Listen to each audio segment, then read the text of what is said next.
o conheciam. Jesus não era conhecido como ele é conhecido de nós hoje. Hoje nós temos 2000 anos de teologia, reflexão, que nos foi concedida como um benefício para nós aprendermos a conhecer, saber quem é Jesus de fato. Mas no primeiro século isso não estava muito claro para os cristãos, se não estava para os discípulos que andaram com Jesus todo o tempo, imagine para os demais cristãos que não tiveram a oportunidade de conhecer Jesus pessoalmente. Não havia Bíblias com facilidade, como nós temos hoje acesso a tantas Bíblias e tantas traduções diferentes, Bíblias com comentários e tudo mais. Naquela época, possuir um livro era muito difícil, custava muito caro. Escrever um livro era um investimento de alto custo, e possuir um livro muito mais. Então, a palavra era transmitida oralmente, através dos apóstolos, dos diáconos e de outros servos de Deus que transmitiam a palavra do Senhor para os irmãos, e os irmãos guardavam no coração aquela palavra e permaneciam com ela durante o tempo necessário até que pudessem voltar e ouvir novamente a palavra de Deus. Então, muitas vezes, as pessoas estavam na igreja, confessavam a Cristo, mas não conseguiam realmente conhecer quem era Jesus. Ou seja, é como alguém que sai de casa para ir a um determinado lugar com o objetivo de conhecer o que ali existe de melhor para ser visto, para ser conhecido, e acaba voltando para casa sem ter essa experiência real.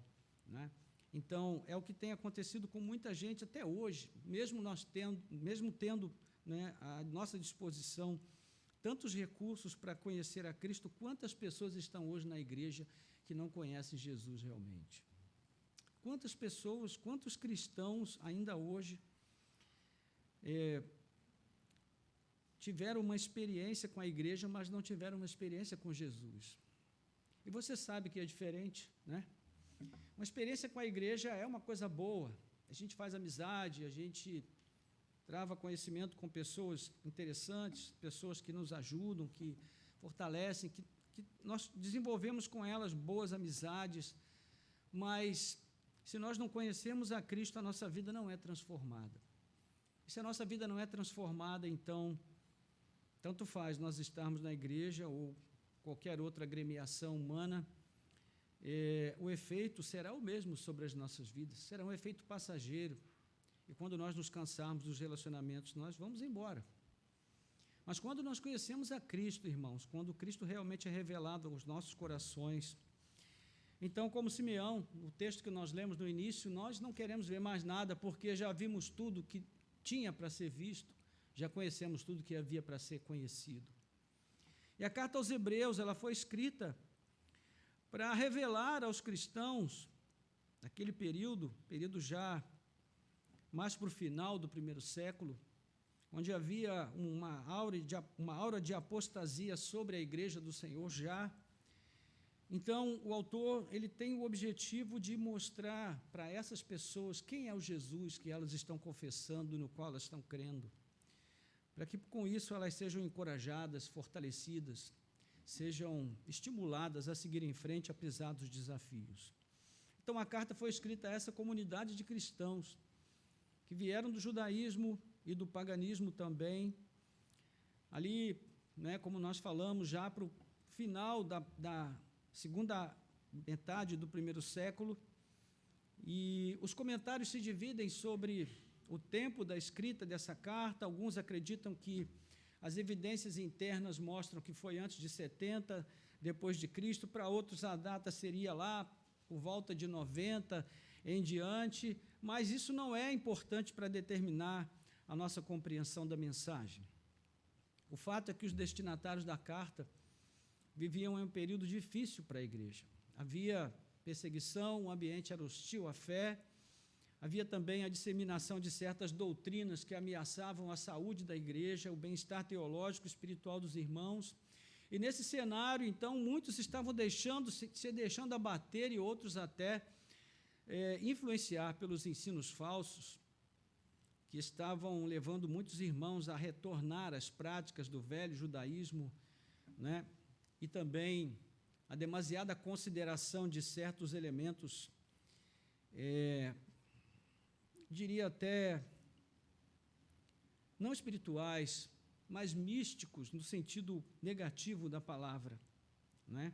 De certo modo, era uma espécie de superstição, um culto aos anjos e coisas dessa natureza. Então, o autor escreve com o objetivo de mostrar aos seus leitores que eles precisam voltar a uma vivência engajada na fé, a renovação do compromisso com Deus, com a sua palavra, e alcançar, né, um conhecimento a respeito de Jesus, da sua pessoa, que possa realmente fortalecer a fé desses irmãos, para que eles não voltem atrás.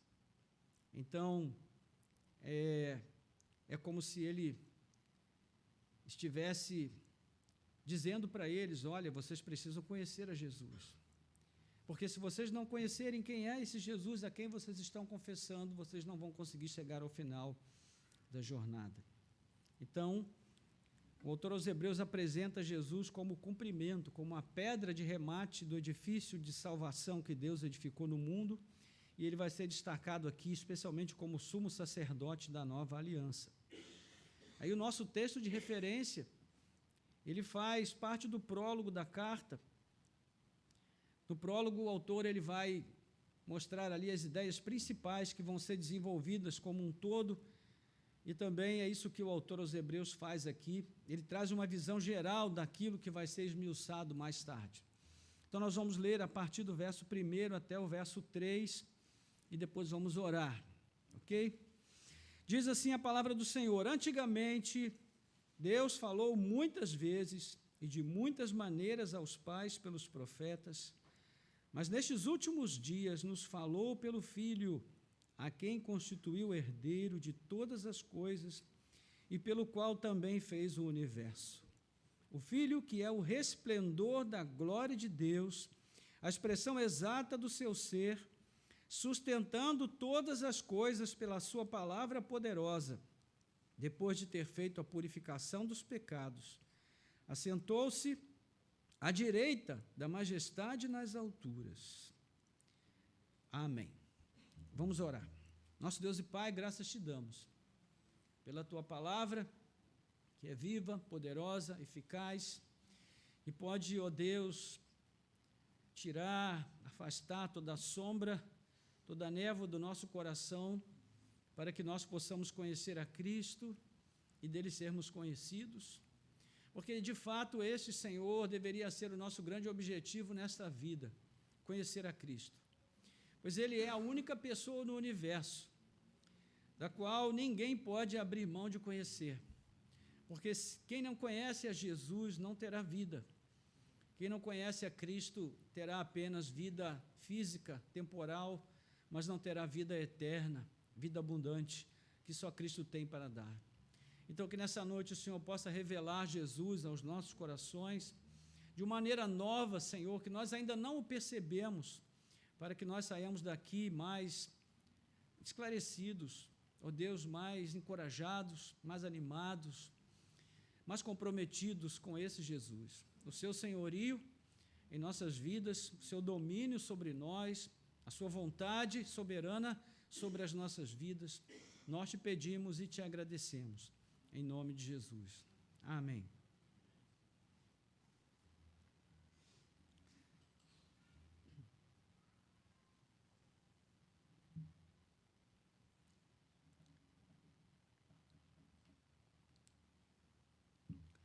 Irmãos, nesses 3 versos do prólogo, da introdução da carta aos Hebreus,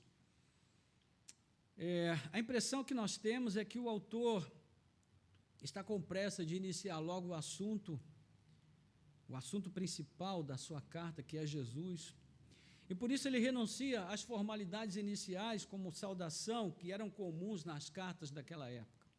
Por isso até alguns nem consideram Hebreus como uma carta, mas de fato é uma carta. Então, nós vemos essa urgência do autor de entrar logo no assunto. E qual é o seu propósito aqui? Ele quer oferecer um resumo da história da salvação, e ao fazer isso, ele traz logo ao centro, né, dos acontecimentos a pessoa de Cristo. Ele é a pessoa mais importante da história, Jesus. Mas para chegar a Cristo, o autor precisa oferecer uma via de acesso a partir da antiga história, da história da salvação na antiga aliança. Então ele mostra como Deus falou naquele tempo passado e como ele falou agora nos últimos dias por meio de Cristo. Então ele começa dizendo: antigamente Deus falou. Antigamente Deus falou. O autor utiliza aqui a palavra antigamente, que é um advérbio de tempo, para estabelecer uma diferença na relação com os últimos dias. Antigamente resume todos os séculos passados, desde os dias de Adão até o primeiro advento de Jesus, até a vinda de Jesus ao mundo. E em relação a isso, o autor, ele afirma 3 coisas. Ele diz que Deus falou, ele diz que Deus falou muitas vezes e que Deus falou de muitas maneiras. 3 coisas que são expostas por ele já no princípio. Então ele diz: antigamente Deus falou muitas vezes e de muitas maneiras. Então, a primeira coisa importante aqui é que o Deus que enviou Jesus ao mundo é um Deus que fala. Um Deus que fala. Se você fizer uma leitura atenta da Bíblia, você vai ver que uma das grandes perplexidades que os profetas manifestavam era o fato de Israel deixar de ter um relacionamento com um Deus que fala para servir a deuses que não falam. Não é estúpido isso? O Salmo 115 traz esta crítica, Eles têm boca e não falam, têm olhos e não veem, têm ouvidos e não ouvem. Ou seja, eles fizeram a opção de adorar uma imagem que não tinha vida. Ao invés de adorarem a um Deus que não tinha aparência, mas que era a própria vida. Adoravam imagens que não falavam, embora tivessem alguma semelhança feita pelas mãos do homem, mas não adoravam ao Deus verdadeiro, que ainda que não pudesse ser visto, fala. E ele fala. Então, ele fala para criar todas as coisas, porque foi com a sua palavra que ele criou tudo o que existe, e ele também fala para salvar o que se perdeu na sua criação.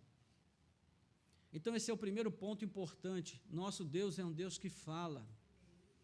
Louvado seja Deus por isso. No passado, a segunda questão que ele coloca, ele falou muitas vezes. E esse é um testemunho importante, uma vez que o meio de autorrevelação de Deus é a sua palavra, e que ele se revela por meio dela com o fim de salvar o perdido. Se ele falou muitas vezes, isso quer dizer que ele ofereceu muitas oportunidades para que os seus ouvintes fossem salvos pela sua palavra. E a quem a palavra foi enviada? O autor aos Hebreus diz que foi aos pais. Os pais aqui são os antepassados da geração do autor aos Hebreus, as gerações antigas. Então, aos nossos pais, aos nossos antepassados, Deus falou, e ele falou muito, falou bastante. Isso quer dizer que ele deu muitas oportunidades de salvação a todos os que o ouviram. Mas ele também falou de muitas maneiras. E isso expressa o dinamismo da fala de Deus em 2 sentidos. Primeiro, no sentido do meio pelo qual Deus falou no passado. Deus falou por intermédio de comunicação direta. Na verdade, não tinha uma mediação, mas uma comunicação direta. Ele falava assim com Adão no jardim, ele falava assim com os patriarcas, ele falava dessa forma com Noé, falava com Moisés, de uma maneira direta. A Bíblia não diz de que forma Deus falava nesse tempo, mas dá a entender que era uma comunicação direta. Deus também falava por meio de sonhos, com pessoas como José, por exemplo, a quem ele deu o dom de interpretar sonhos. Deus falava por meio de visões. Alguns profetas receberam a revelação de Deus através de visões que eles receberam do Senhor. Deus falava por meio de anjos. Foi assim que ele falou, por exemplo, com Gideão, dizendo: Gideão, homem valente. E é interessante que quando Deus faz isso, Gideão está malhando o trigo escondido dos midianitas. Deus tem um senso de humor tremendo, né, irmãos? Chega para um covarde que está lá malhando o trigo escondido para ninguém apanhar ele e diz, homem valente. Mas o Senhor faz isso para nos levantar do abatimento e nos levar para o meio da luta, para o meio da arena, que é onde nós devemos estar. Mas, também em outro sentido, né, Deus falava de muitas maneiras por causa da variedade de estilo que ele usava nas vidas dos profetas. Os profetas e a sua diversidade, por exemplo, de personalidade. Nós temos profetas tímidos, por exemplo, como Amós, que era um boiadeiro, um homem que não tinha uma vocação explícita, mas Deus o chamou para ser profeta. Né? Nós tínhamos homens aos quais Deus usava de uma maneira muito estranha. Ele dizia para Ezequiel, deite de um lado por 3 anos e meio, depois deita para o outro lado de 3 anos e meio, agora pega uma panela, faz uma sopa aí com essa erva que mata qualquer pessoa que provar dela. Enfim, Deus tinha meios muito característicos para usar os profetas com simbolismos. Às vezes ele usava para repreender, em outros momentos para encorajar, em certos momentos para consolar. Havia profetas que Deus dizia, você será uma voz, você vai ser o intercessor, eu vou colocar você na brecha para você interceder pelo meu povo. Mas com outros Deus dizia, não ore porque eu não vou ouvir a sua oração. Olha só, Deus falava de muitas maneiras. Então, Deus falou para estabelecer os termos da sua aliança com o seu povo, e ele falou para preservar o povo de ser cortado daquela relação pactual, que era uma relação de amor de Deus com Israel. Então, esse é o primeiro ponto que o autor destaca. Mas o verso 2, ele diz que, mas, nos últimos dias, Deus nos falou pelo Filho. Deus nos falou pelo Filho. Então, todas essas formas pelas quais Deus falou no passado representavam uma primeira etapa da história da salvação. Era um período de progresso da revelação. Deveria haver uma segunda etapa que seria definitiva e ela traria o início ou a inauguração de uma nova aliança que Deus revelaria ao seu povo. E tudo começou com a encarnação de Jesus no mundo. E quando Jesus nasce em Belém, tem início o período chamado de últimos dias, que é a era do Messias e da chegada do reino de Deus. Então o autor diz, nestes últimos dias, Deus falou pelo Filho, ou seja, uma nova forma de revelação de Deus. Agora ele se revela por meio do seu Filho. O apóstolo João diz algo parecido também no prólogo do seu evangelho, quando ele afirma, ninguém jamais viu a Deus, o Deus unigênito que está junto do Pai é quem o revelou, João 1, versículo 18. Então, os dois concordam com o fato de que somente por meio de Cristo é que Deus realmente se fez conhecido neste mundo. Cristo vem ao mundo com a plenitude da autorrevelação de Deus aos homens. Mas quem é esse Filho por meio do qual Deus fala de forma tão grandiosa e tão definitiva? Então o autor vai definir a supremacia da revelação trazida em Jesus por meio de 7 afirmações a seu respeito. E nós vamos ver aí a partir da segunda parte do verso 2.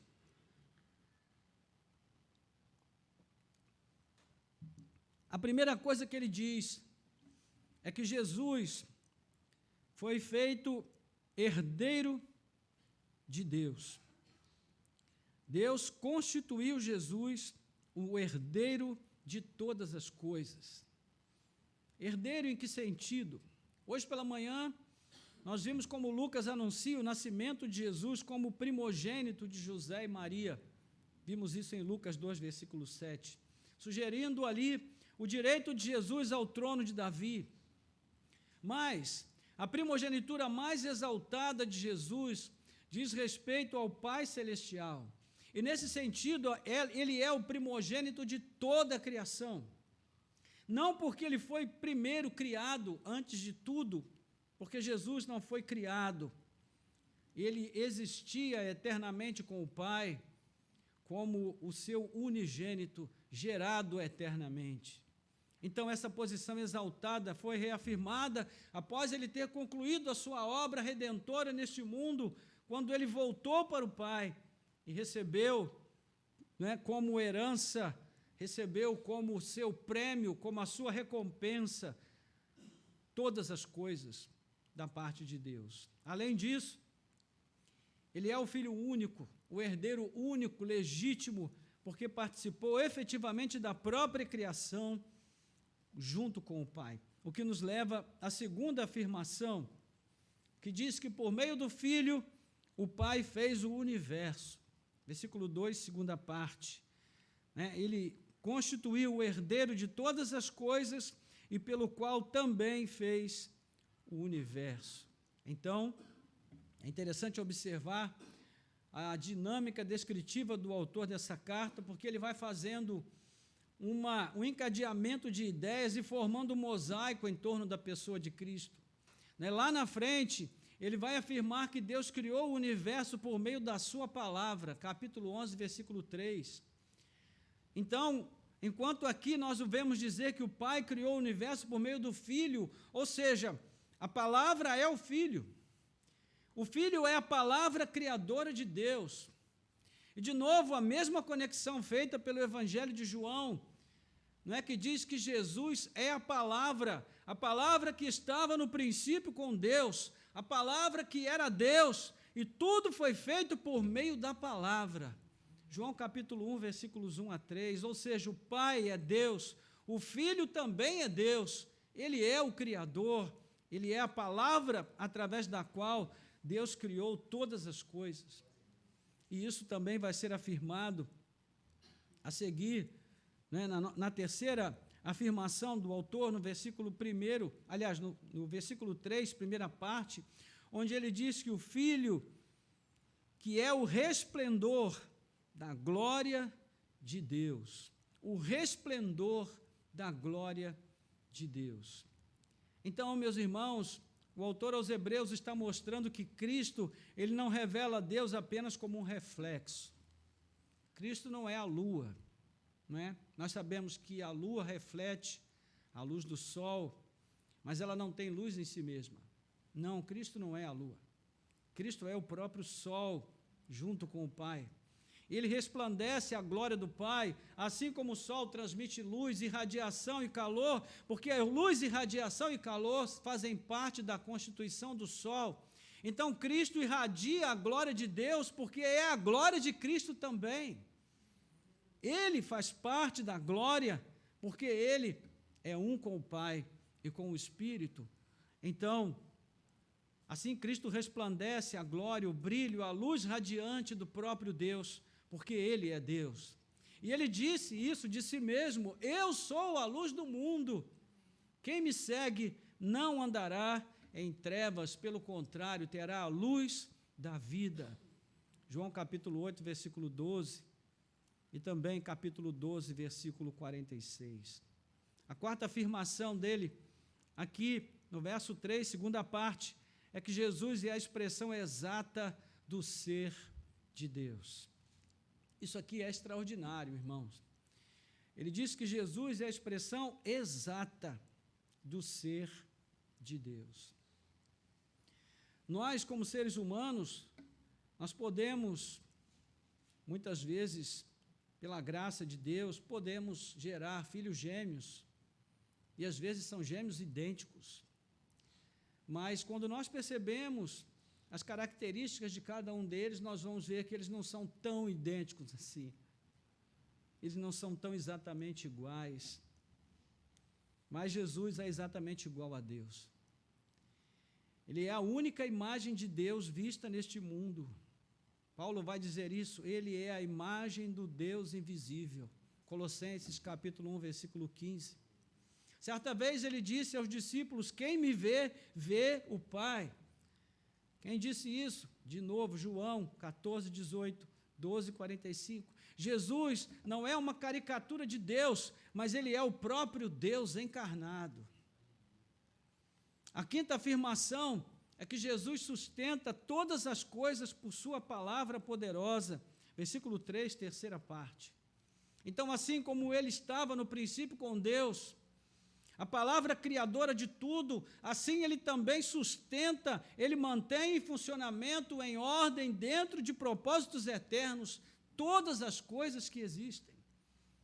De novo, Paulo, aos Colossenses, capítulo 1, versículo 17, afirma que nele tudo subsiste. Então, meus irmãos, é ele que sustenta todas as coisas. É ele que te sustenta, é ele que sustenta a sua vida. É ele que te sustenta o fôlego de vida todos os dias que você acorda pela manhã. É Cristo que está sustentando o teu fôlego de vida, o ar que você respira, a tua saúde, para que você possa levantar e viver cada dia por sua graça e misericórdia. É ele que está sustentando todas as coisas. A sexta e penúltima afirmação: ele realizou em seu próprio corpo a redenção do pecador, a purificação dos pecados. Meus irmãos, a gente fala isso aqui tantas vezes na igreja, que parece que com o tempo essa afirmação vai perdendo um pouco do peso e do sentido para nós. Mas nós não podemos deixar que isso aconteça, porque não existe nenhuma substância neste mundo que possa nos lavar do mais simples pecado que nós cometermos. Não existe nenhuma substância neste mundo que possa nos purificar de uma simples mentira que nós falamos.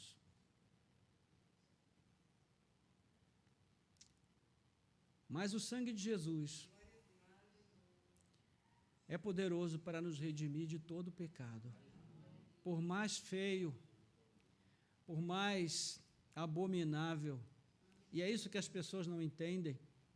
Muitas vezes alguém chega para a gente e pergunta: então quer dizer que o sujeito que matou, roubou, cheirou, fez isso, fez aquilo, e se ele aceitar Jesus, ele vai ser redimido, ele vai para o céu? E a gente diz sim, e a pessoa diz: não aceito. E eu que não faço nada disso. Ou seja, o que a pessoa está dizendo? Eu que sou tão bom, não é? Eu que sou tão bom. Ontem nós assistimos a um filme muito interessante, em que um rapaz se envolve, sem nenhuma intenção, evidentemente, involuntariamente, ele se envolve num acidente, provoca a morte de uma pessoa, e ele acaba sendo escolhido para ser jurado no julgamento de um rapaz que era o namorado da pessoa que ele havia atropelado sem saber e matou. E o rapaz, então, era acusado de ter matado a namorada, que ele sabia que não era o rapaz que tinha feito isso. Então, ele foi envolvido nessa situação e ele deixou a coisa aí até o final, e então, no final das contas, ele acabou sendo apanhado pela promotora do caso, e ele disse exatamente isso para a promotora: escuta, mas e se a pessoa que cometeu o crime for um bandido, e o rapaz era um bandido, né? Era um criminoso, mas ele não havia cometido aquele crime. E ele disse: e a pessoa que sem querer provocou a morte, mas é uma boa pessoa, será que não é justo deixar essa pessoa livre e mandar aquele criminoso para a cadeia? E a promotora disse: não é assim que funciona a justiça. E aí ele começou a tentar ali, né, contemporizar, mas a verdade e a justiça não são a mesma coisa e tal. E no final das contas o filme termina com ela batendo a porta dele, ou seja, cabeças vão rolar. Irmãos, não existe ninguém bom nesse mundo. Todo mundo é mau. Em graus diferentes, sim, há pessoas que não são capazes de matar uma formiga sem sentir um peso no coração. Não é o meu caso. Mas tem pessoas que são assim. Outras têm uma facilidade enorme para destruir o que Deus criou sem menor constrangimento. Mas todas elas estão debaixo da mesma graça. Todas elas dependem do mesmo ato de misericórdia, que nasceu em Deus, que se revelou no seu Filho Jesus, quando ele sobe à cruz do Calvário e paga o preço pela nossa ofensa a Deus. Então, esse autor, ele já vinha descrevendo, ele vem descrevendo os atributos de Jesus como Filho de Deus. Agora ele passa a descrever a sua obra salvífica neste mundo. Primeiro, a sua humilhação. Ele sobe ao madeiro voluntariamente e morre a forma mais humilhante, mais vil, mais vexaminosa de morte que podia existir, a morte na cruz, para redimir o nosso pecado. Isso nos leva à última afirmação, versículo 3, última parte. Ele assentou-se à direita da majestade nas alturas. Então, assim como foi profunda a sua humilhação, também foi gloriosa a sua exaltação. O Filho não ficou na morte.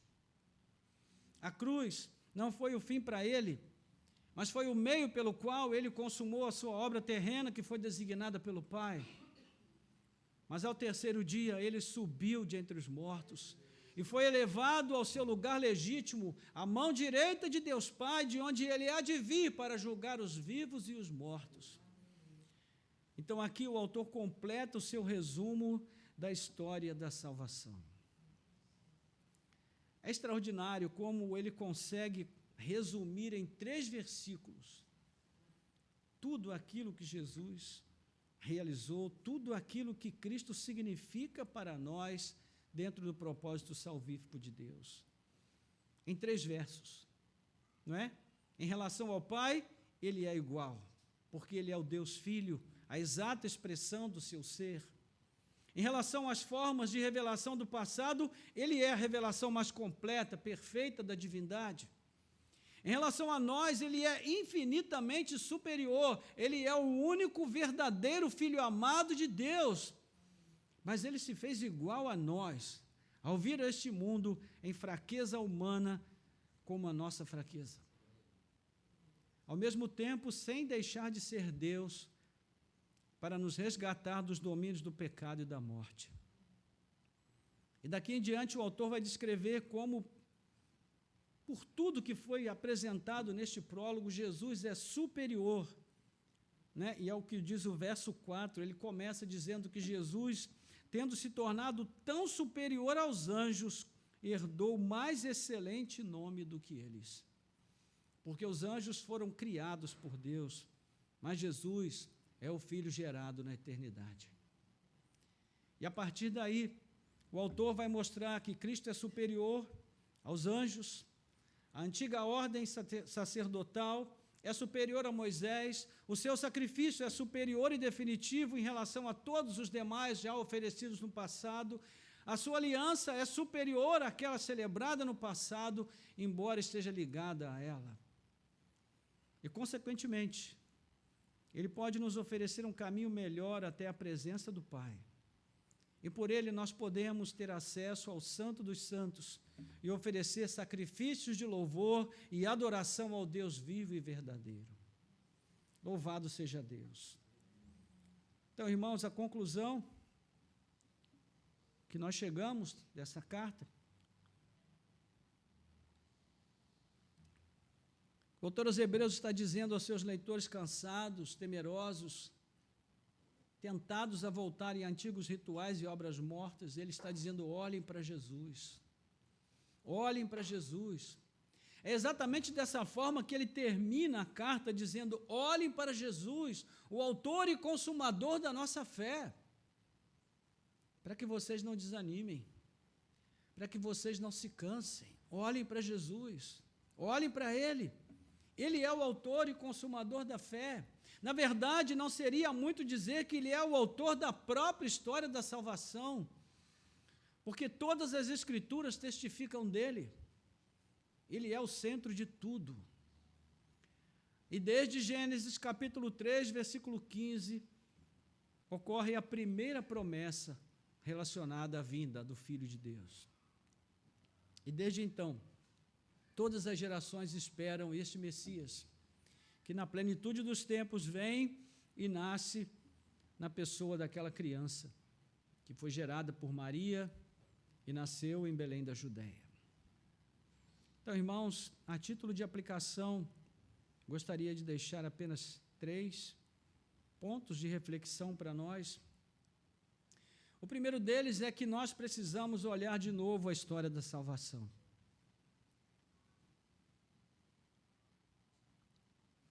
Quando nós propomos aqui, a cada fim de ano, que a igreja se engaje no propósito de ler a Bíblia toda, até o final do próximo ano, é porque, irmãos, nós sempre precisamos voltar à história da salvação, para não nos esquecermos, para percebermos diariamente o quanto Deus tem se empenhado em alcançar o pecador perdido na escuridão desse mundo, o quanto Deus se empenhou em nos alcançar. Notar que pelas muitas vezes em que Ele tem falado, pelas muitas formas que Ele tem utilizado para falar, a sua fala tem como fim principal criar pontes que nos levem de volta para Ele, de volta para a casa do Pai. Sabe qual é o nome disso, irmãos? Amor, graça, misericórdia e bondade.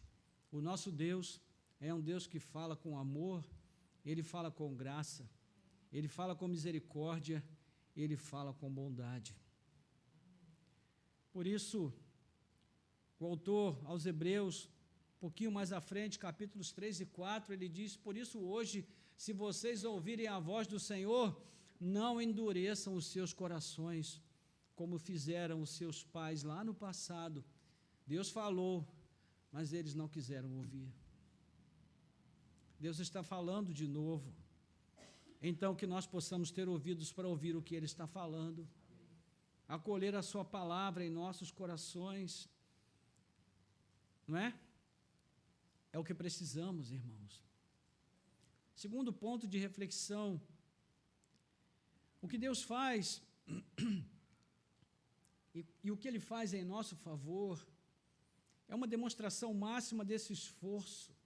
Quando Jesus nasce no mundo caído dos homens, é uma extrema demonstração de graça e de amor de Deus, enviar o seu Filho a este mundo, irmãos.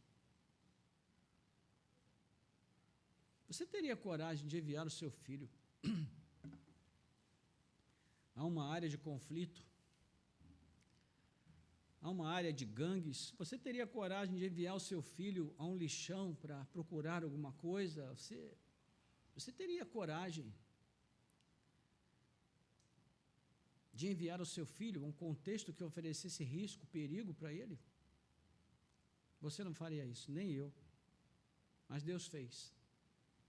Deus mandou Jesus para o meio do lixão e falou: olha, você vai lá, porque eu tenho muito povo naquele lugar, assim como ele falou para Paulo. Eu quero salvar aqueles que crerem, aqueles que receberem a palavra de salvação. Já os escolhi, eles são meus. Então vá, meu filho, vá buscá-los. Porque o Pai não desistiu dos filhos perdidos. E no seu filho que é recebido num curral, por um casal inseguro, seu filho que desde a infância, da primeira infância, ele será perseguido até o fim da sua vida, até a morte. Deus está procurando, através desse filho, Ele continua procurando os perdidos.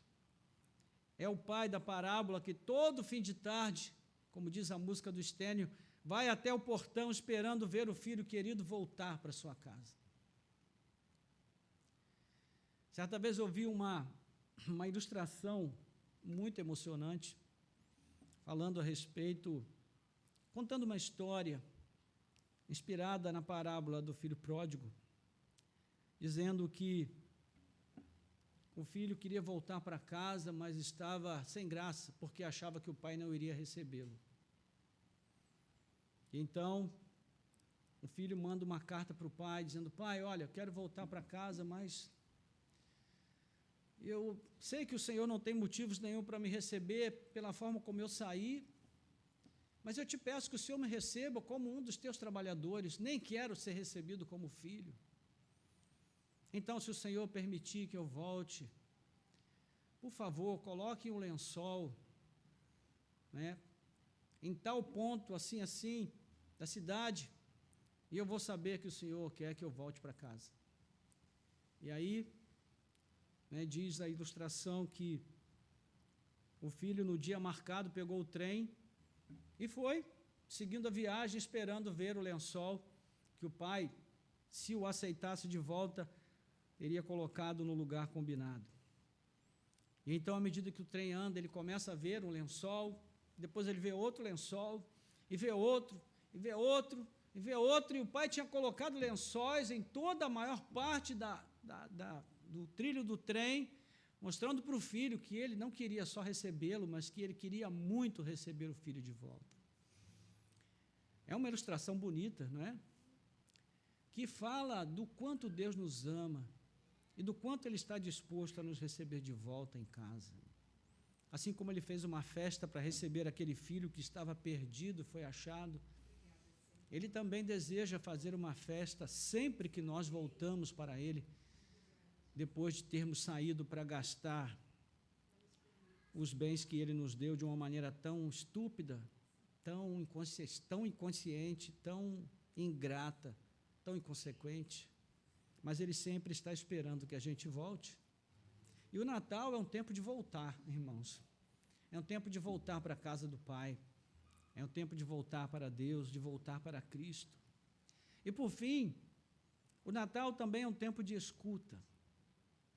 Nos faz lembrar do quanto nós temos precisado de ouvidos para ouvir a Deus falar por meio do Filho nesses últimos dias. Não é? Desde que Jesus nasceu, a sua vida tem falado aos homens, mas nem sempre tem encontrado ouvidos prontos para ouvir. Quantas pessoas, homens e mulheres, não escutam a voz de Deus quando simplesmente olham para um presépio e veem ali aquela imagem da criança deitada numa manjedoura, e naquele momento, por alguma razão, elas se sentem constrangidas por suas vidas que estão comprometidas apenas com o pecado, indiferentes ao chamado do Pai. Quantas vezes isso acontece, irmãos? É isso que o Natal significa. É esse chamado ao constrangimento, ao bom constrangimento que nos leva de volta para Deus. Então, a vinda de Cristo ao mundo é a vinda da palavra viva de Deus para viver dentro de nós. O Filho que nos aponta o caminho que leva de volta à casa do Pai. A vida gloriosa e verdadeira que está reservada para todos aqueles que estão prontos a ouvir a sua voz e acolher a sua voz. Então, que o Natal traga para nós esse comprometimento renovado, irmãos, de olharmos de novo e de novo para a história da salvação, nos lembrarmos o que significa a vinda de Jesus ao mundo, sabermos que essa é uma declaração tácita de que Deus nunca desiste de nós. E, sobretudo, buscarmos no Natal esse tempo de escuta, de ouvir a voz de Deus, de acolher a sua voz, de ouvir o Filho falar conosco, de ouvir o que Ele tem a dizer e andar conforme a sua direção. Amém? Curva a sua cabeça, nós vamos orar.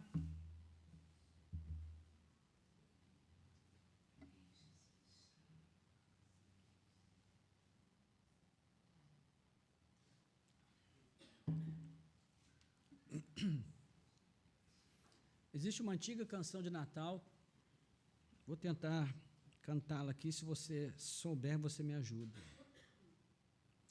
Mas ela diz mais ou menos assim: nas estrelas vejo a sua mão, e no vento ouço a sua voz. Deus domina sobre a terra e mar, tudo Ele é para mim. Eu sei o sentido do Natal, pois na história tem o seu lugar. Cristo veio para nos salvar, tudo Ele é para mim. até que um dia seu amor senti, sua graça recebi. Descobri então que Deus não vive longe lá no céu, sem se importar comigo, mas agora ao meu lado está. Cada dia sinto o seu cuidar, ajudando-me a caminhar. Tudo Ele é para mim. Glória a Deus.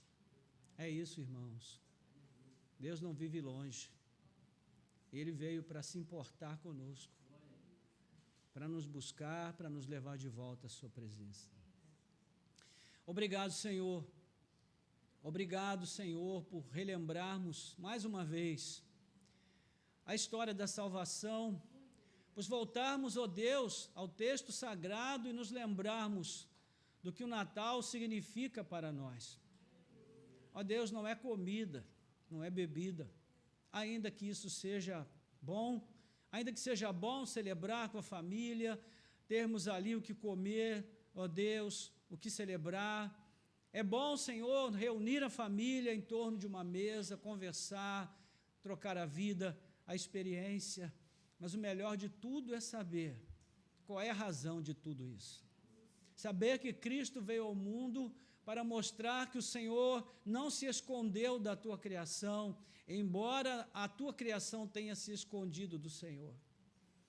Ainda que Adão tenha se escondido, Cristo não se escondeu.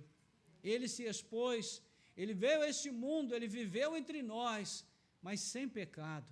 E entregou a sua vida pura, limpa, como um sacrifício vivo, santo, puro e agradável a ti, para nos redimir de todo pecado. Bendito seja o teu nome. Ó Deus, porque aquela criança, nascida em Belém, deitada num coxo de animais, ela escreveu a história da salvação. A salvação é sobre ela, fala sobre a sua vida, sobre a sua existência neste mundo, sobre a sua obra redentora que nos redimiu e nos levou de volta para a casa paterna. Louvado seja o teu nome, Senhor. Que a tua graça possa trazer, ó Deus, um novo frescor a esta revelação, aos nossos corações, às nossas mentes, e nos levar de volta ao entendimento do que tudo isso significa para nós. E assim como os irmãos do primeiro século, que nós também sejamos encorajados, fortalecidos, renovados ao olharmos para Jesus.